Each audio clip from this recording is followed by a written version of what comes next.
उपास समयातील शेवटच्या सप्ताहामध्ये आपण सर्व आलेलो आहोत.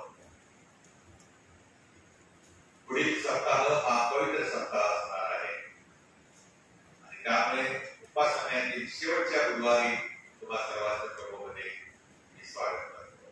प्रभू तुम्हाला आज त्याच्या वचनाच्याद्वारे, सर्व गीतांच्याद्वारे, स्तोत्र वाचनाद्वारे आणि जे काही आपण आज त्याच्या गौरवासाठी करणार त्याद्वारे तुमच्या आध्यात्मिक प्रगती होण्यास कार्य करतो. स्तोत्रकर्ता आपल्या स्तोत्रामध्ये असं म्हणतो, ज्यांचा भाव परमेश्वरावर आहे ते निश्चल आणि सर्व काळ टिकणाऱ्या सियोन डोंगरासारखे आहे. आपण प्रार्थना करूया. पवित्र पवित्र पवित्र सैन्यांच्या यहोवा देवा, आपण स्तुती करीतो. तुझ्या नावाला मान, महिमा आणि धन्यवाद देतो. तू आमचा महान परमेश्वर आहेस. दिवसागणिक पावलागणिक प्रभू तू आमच्या उपकारांच्या राशी करत चाललेला आहेस. प्रभू देवा, आमच्याजवळ असं काय आहे की ते दिले आहे प्रभू, आम्ही ते परत मिळू शकू. आणि काही नसताना तरी देखील प्रभू देवा, तू आमच्यावर खूपच प्रेम करतोस. एवढे प्रेम करतोस की तू आपला पुत्र प्रभू श्री ख्रिस्त याला पुत्री पाठवलंस. आणि प्रभू देवा, त्याचा विश्वास करतो, त्याचा नाश होण्याचा प्रभू त्याला सार्वजनिक प्राप्त व्हावे. आणि म्हणूनच प्रभू देवा, आज तुझ्या नावामध्ये, त्या येशूच्या नावामध्ये आम्ही या ठिकाणी जमा झालेले असताना प्रभू तू आम्हाला आपल्या पवित्र आत्म्याच्या साहाय्याने अभिषेक कर प्रभू देवा. आणि आज आमच्याद्वारे होणारी तुझी स्तुती आराधना प्रभू देवा ही फक्त ओठापासून असू नये, तर प्रभू आम्ही अंतःकरणापासून ती करावी, कारण तू आत्मा आहेस. म्हणूनच प्रभू देवा, आत्म्याने युक्त होऊन आम्ही तुझी सेवा आराधना करावी, स्तुती गाणे करावी. म्हणून प्रभू तू आम्हाला मार्गदर्शन कर. जे आहे प्रभू तू आम्हा प्रत्येकाला आपल्या आत्म्याने कर. येशूच्या नावात मागतो म्हणून तू आहे. आमेन. येथून पुढची भक्ती आपले सुवर्णकुमाराला घेतात विनंती करतो.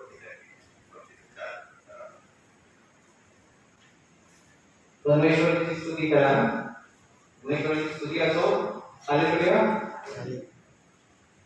आज आपण या लेट समयी आपण सर्व परमेश्वराची स्तुती करण्यासाठी जमा झालेलो आहोत. आणि जे पाठीने येत आहेत त्यांच्यासाठी आपण प्रार्थना करूया की त्यांनी लवकरात लवकर आपल्या मंदिरात यावे. सुरुवातीला आपण प्रार्थना करूया. हे परमेश्वर, तू आज आम्हा प्रत्येकाला या पवित्र मंदिरात तुझी स्तुती आराधना करण्यासाठी विकास केलेली आहे, त्याबद्दल तुझं प्रार्थना होते. आणि या क्षणी जे काही आधीच्या पुराण तुझ्या काळामध्ये त्या प्रभू श्री ख्रिस्ताच्या काळात ज्या काही घटना घडल्या त्याचा आम्ही आढावा घेत आहोत. आणि या सर्व गोष्टींचा आम्ही व्यवस्थित मनन करावं आणि तुझ्या पवित्र आत्म्याने आम्हाला आशीर्वाद देत.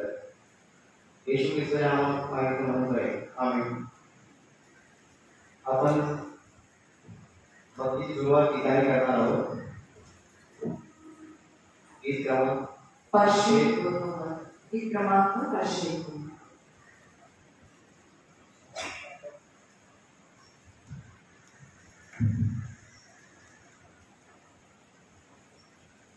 मी अगदी मनापासून तुझे उपासना करेन, अन्य देवासमक्ष स्तोत्र करेन.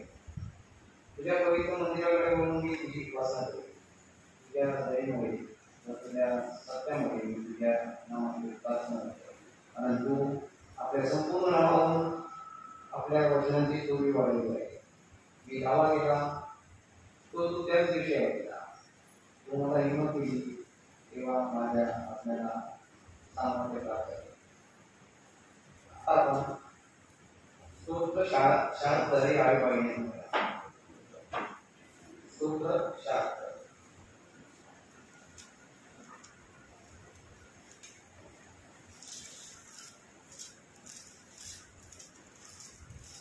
यहूदा देव प्रकट झाला आहे.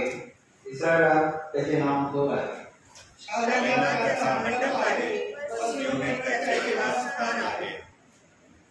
येथे धनुष्याचे बाण, ढाल, तलवार, युद्ध सामुग्री ती त्याने मोडून टाकली. तू प्रतापी आहेस, या पर्वतावर तेजस्वी आहेस.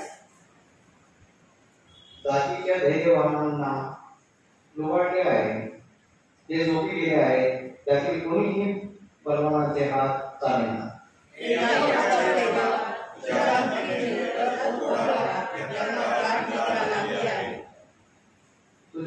तुझेच भय धरले पाहिजे.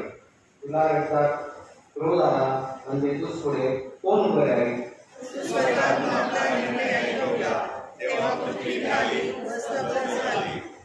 पृथ्वीवर सर्व दिनास ताराव्यासाठी, न्याय निवाडा कराव्यासाठी देव उठला तेव्हा असे झाले.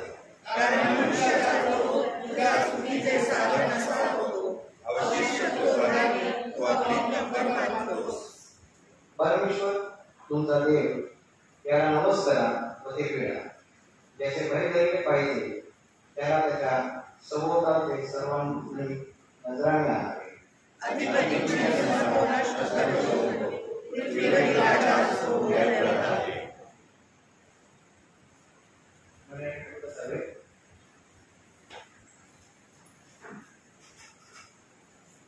पहिला शास्त्रपाठ येथे आता वाचन होईल. जुन्याचे पुस्तक 4था अध्याय.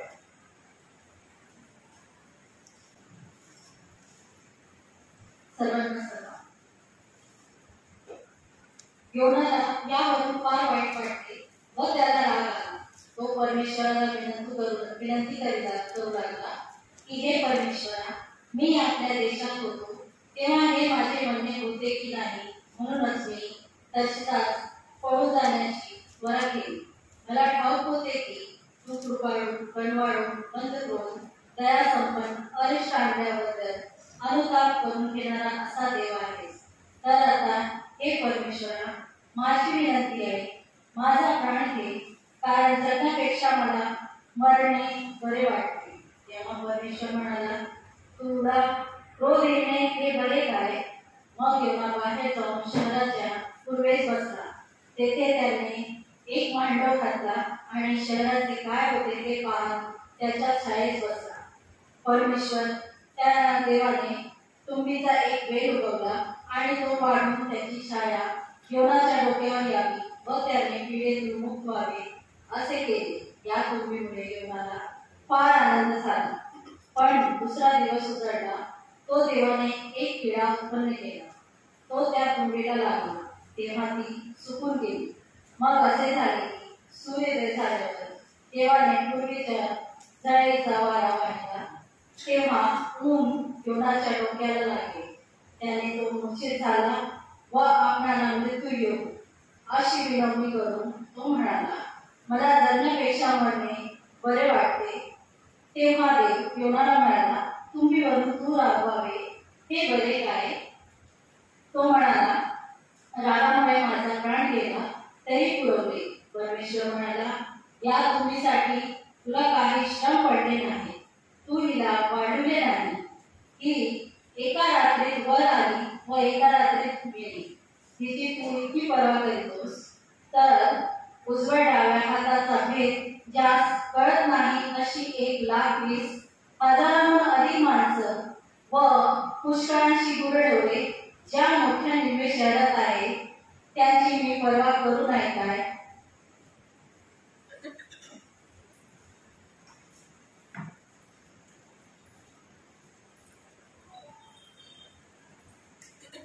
दुसरा शास्त्रपाठ 2 पत्र 14वा अध्याय वचन 19 ते 15वा अध्याय वचन 13 आपल्यासाठी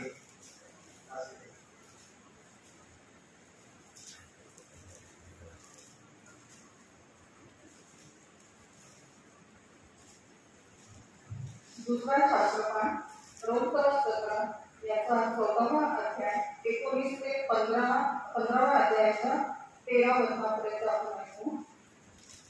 तर मग जेणेकरून शांती व परस्परांची अभिवृद्धी होईल अशा गोष्टीच्या मागे आपण लागावे. अन्नामुळे देवाच्या कामाचा मोड करू नका. सर्व पदार्थ शुद्धच आहे, परंतु जो खाण्यामुळे अडखळतो त्याला ते पाप आहे. मांस न खाणे, द्राक्षरस न पिणे आणि जेणेकरून तुझा भाऊ खेचाळतो ते न करणे हे चांगले. तुझ्यात नाही तो विश्वास आहे, तो तू देवासमोर आपणाजवळ ठेव. आपल्याला जे काही पसंत आहे त्याविषयी ज्याला स्वतःचा न्याय निवाडा करावा लागत नाही तो धन्य, पण संशय धरू नको.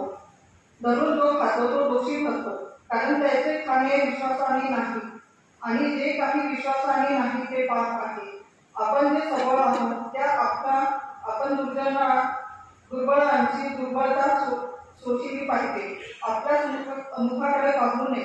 आपल्यातील प्रत्येकाने शेजाऱ्यास सुखी करणे व त्याचे बरे करून अभिवृद्धी होण्यासाठी करावे. कारण ख्रिस्ताने तरी स्वमुखाकडे पाहिले नाही, तर तुझी निंदा करणाऱ्यांनी केलेली निंदा मजवर आहे. या शास्त्रलेखाप्रमाणे झाले. जे काही शास्त्रापूर्वी लिहिले ते सर्व आपण शिक्षण मिळवण्याकरिता लिहिले, यासाठी की शास्त्रातून मिळणाऱ्या सहनशीलतेच्या व समाधानाच्या योगे आपल्याला आशा प्राप्त व्हावी. आता सहनशीलता दाखवणारा व समाधान देणारा देव असे करो की ख्रिस्त येशू प्रमाणे तुम्ही परस्पर एकचित्त व्हावे, यासाठी की आपला प्रभू येशू ख्रिस्ताचा पिता जो देव याचे एकमताने व एकमुखाने तुम्ही गौरव करावे.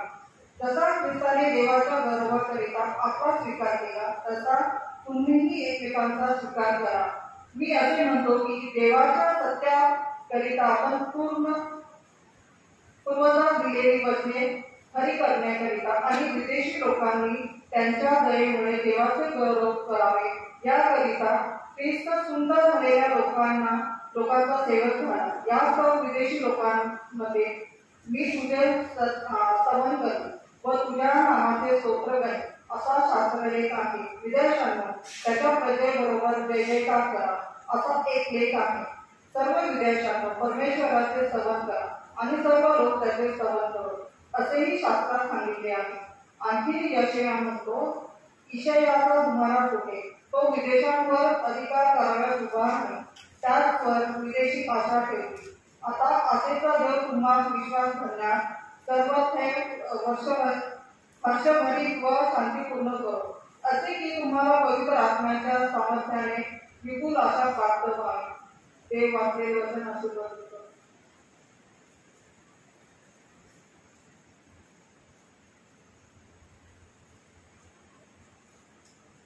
मी परत सर्वांना विनंती करतो की शिल्वर दानासाठी तुम्हाला आपल्याला सांगावे, तसेच माझ्याकडे शिल्वर दानासाठी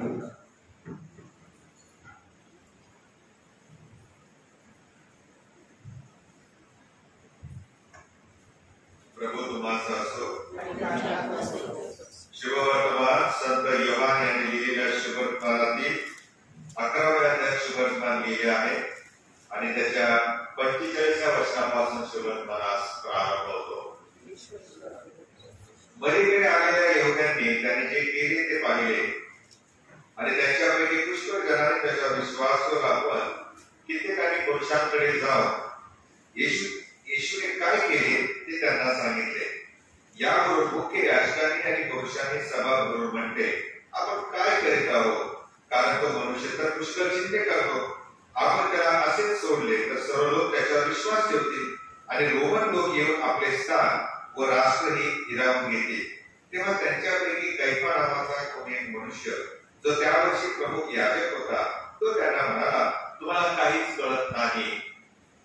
प्रजेसाठी एका मनुष्याने मारावे आणि सबंध राष्ट्राचा नाश होणे हे तुम्हाला हितावह आहे, हेही तुम्ही लक्षात आणत नाही. हे तर तो आपल्या मनचे बोलला नाही, तर त्या वर्षी तो प्रमुख याजक होता, म्हणून त्याने संदेश दिला की येशू त्या राष्ट्राकरिता मरणार आहे आणि केवळ त्या राष्ट्राकरिता असे नाही, तर त्याने देवाच्या पाहिलेल्या मुलांचे जमवून एकत्र करावे याकरता. यावरून त्या दिवसापासून त्यांनी त्याला जीवे मारण्याचा आपसा निश्चय केला. यामुळे येशू तेव्हापासून यहुदी लोकांमध्ये उघडपणे फिरला नाही, तर तेथून रानाजवळच्या प्रांतातील एफ्राईम नावाच्या नगरास गेला आणि तेथे आपल्या शिष्यांसह राहिला. तेव्हा यहुद्यांचा वलानन सण जवळ आला होता आणि पुष्कळ लोक वलाननाच्या अगोदर आपला शुद्ध करून घ्याव्यास बाहेर गावाहून व यरूशलेमेस गेले. ते येशूला शोधत होते आणि मंदिरात उभे राहून एकमेकांना म्हणत होते, तुम्हाला काय वाटते, सणास तो मुळीच घेणार नाही का? मुख्य याजकांनी आणि पुरुषांनी तर त्याला धन्य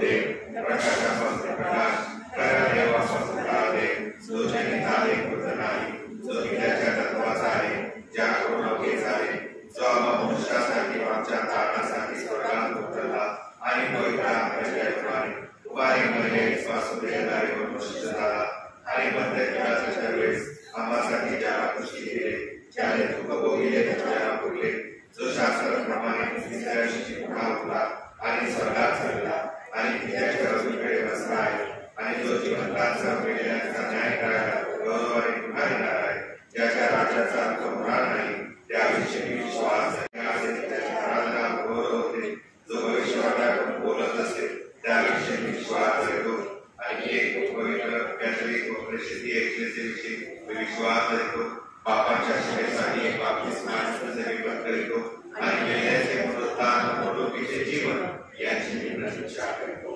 आमेन.